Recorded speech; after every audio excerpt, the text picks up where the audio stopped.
Some games are meant to be forgotten, because once you play them, they remember you. Last night's events should have ended at the old, abandoned workers' quarters. That's what my brother Arav and I believed. We were exploring, drawn in by local legends of a forgotten game. A version of hide and seek that was more than just child's play. Our parents found us just in time, pulling us away from the crumbling walls and the suffocating darkness. We were brought home, safe. At least, that's what they thought. Because the child who returned with us, the boy they called their son, was not the same. I'm Naina, and this is how the game followed us home. The next morning felt wrong. The air in our house was heavy, thick with a silence that wasn't peaceful. It was watchful. Arav sat at the breakfast table, his eyes fixed on a point just beyond the kitchen wall, staring into nothing. His favorite pancake sat untouched, growing cold on his plate. Arav, eat, Mom said, her voice laced with a gentle concern that hadn't been there yesterday. He looked up at her, and his lips pulled back into a smile. But the smile didn't belong to him. It was a hollow, empty gesture that didn't reach his eyes. His eyes were cold, ancient. He's just tired, Dad said, trying to brush it off. You know how kids imagine things, get themselves worked up. But I knew whatever we encountered in that decaying building, whatever we had disturbed, it didn't stay behind. It had hitched a ride. I hadn't slept a single moment since we came back. Every time I dared to close my eyes, the feeling was immediate and overwhelming. I was being watched. A presence, a cold spot in the air, standing just outside my bedroom door. I could almost hear it breathing, slow and ragged. A soft, scraping sound would sometimes echo down the hall, like fingernails dragging lightly against the wallpaper. But Arav, he slept peacefully, too peacefully. It was an unnatural stillness, like a doll left on a bed. It was as if someone else, something else, was resting inside his small body, conserving its energy. That evening, I found him standing in the middle of the hallway, facing the wall. His small shoulders were rigid, and he stood perfectly still. It was unsettling. "What are you doing, Arav?" I asked, my voice barely a whisper. He didn't turn around. He just replied, and the sound that came out of his mouth sent a shard of ice through my veins. It was his voice, but it was lower, flatter, devoid of any childhood warmth. "Counting," he said. "For the game." My heart didn't just drop, it plummeted. The game. He remembered. No, it remembered. Later that night, the house was shattered by Mom's scream. It was a raw, terrified sound that pulled me from my restless state. I ran out of my room to find her, and Dad frantically rattling the locked bathroom door.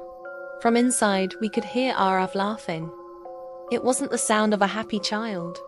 It was a low, hollow laugh that echoed with a chilling resonance. A sound that belonged in a crypt, not our family home. Dad finally put his shoulder into the door, and the lock splintered. The door swung open. Arav was standing in front of the large mirror above the sink. He was talking to his reflection, his voice a low, conspiratorial murmur. But his reflection didn't move when he did. It just stood there, smiling that same wrong smile, its eyes fixed on him. That's when Dad finally believed me. The denial in his eyes was replaced by sheer, unadulterated terror. We left the house at midnight, not even bothering to pack. We just got in the car and drove. The silence between us heavy with unspoken fear. We drove to the only person we could think of, a name whispered in the town with a mix of fear and reverence. Mr. Verma. A man who lived on the outskirts, in a house cluttered with old books and strange artifacts. A man who, people said, dealt with things that didn't belong in our world. When he heard our frantic story about the game, about Arav, Mr. Verma's usually calm face went pale. He listened intently, his eyes never leaving ours. "You didn't just play hide and seek," he said, his voice a grim whisper. In a place like that, with a history like that, you opened a door. He then told us the truth, the full story behind the local legend. Years ago, a young boy named Rehan had vanished while playing in those same workers' quarters. They searched for weeks, but he was never found. The town eventually moved on, but the story lingered. People said he was still there, forever playing his game, waiting for someone to find him, waiting for someone to take his place. And he chose Arav, Mr. Verma concluded quietly. Can you save him? Mom cried, her voice breaking. Can you bring our son back? Mr. Verma looked from her tear-streaked face to Dad's, then to mine. Yes, he said, his voice firm. But there's only one way. The game must be finished. And it can only be finished where it began. We had to go back. Driving up to the old quarters felt like approaching a tomb. The building looked even darker than before, a black wound against the moonlit sky. The air was colder here, biting at our skin. The moment we stepped across the threshold, a voice echoed from the deep shadows, a child's voice, distorted and cruel. Found you. From the darkness at the end of the main hall, Arav stepped forward. But he wasn't alone. As he moved into a sliver of moonlight, another figure seemed to detach from his shadow. A second child. Thin, pale, dressed in tattered, old-fashioned clothes. He was smiling that same terrifying smile. That's him, Mr. Verma whispered, his voice tight. That's Rehan. He's tied to this place, to this game. He can't leave unless the game truly ends. Mr. Verma explained the forgotten rules. The game only ends when the seeker, the one who is it, sees himself clearly for what he has become and chooses to stop playing. It was a game of recognition, of self-awareness. He and Dad began placing large mirrors around the central room, facing inward. As the first mirror was set down, Rehan screamed, a sound of pure rage that shook the loose plaster from the ceiling. The shadows in the room twisted and writhed, stretching like grasping hands. Arav cried out, clutching his head as if in agony. I don't want to play anymore, he shouted, his own voice finally breaking through. I want to go home. The mirrors began to glow with a faint silvery light. Trapped between the reflections, Rehan was forced to look at himself, not as the lost boy he once was, but as the spectral, malevolent thing he had become. For the first time in decades, he saw the monster in the mirror. He saw the truth. He let out one final, agonizing scream, a sound of both fury and despair.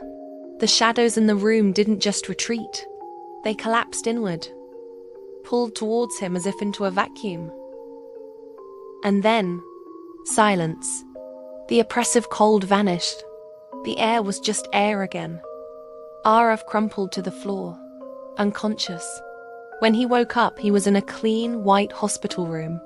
The doctors said it was exhaustion and shock, a severe reaction to a stressful event, a story we all clung to for the sake of sanity. But we knew better. Before he left us, Mr. Verma gave us one final, solemn warning. Never return to that place, he said. And never, ever play that game again. We didn't need to be told twice. We moved cities, putting hundreds of miles between us and that old, dark building. Life feels normal now, or as normal as it can be. Arav is himself again, loud and happy, with no memory of those terrifying days. But sometimes, late at night, when the house is quiet and the world is asleep, I think I hear it. A faint, distant whisper on the edge of hearing. Someone counting. 1, 2, 3. And in those moments, I know, some games never truly end. They're just waiting for new players. Thanks for watching. If you enjoyed this story, don't forget to like and subscribe for more.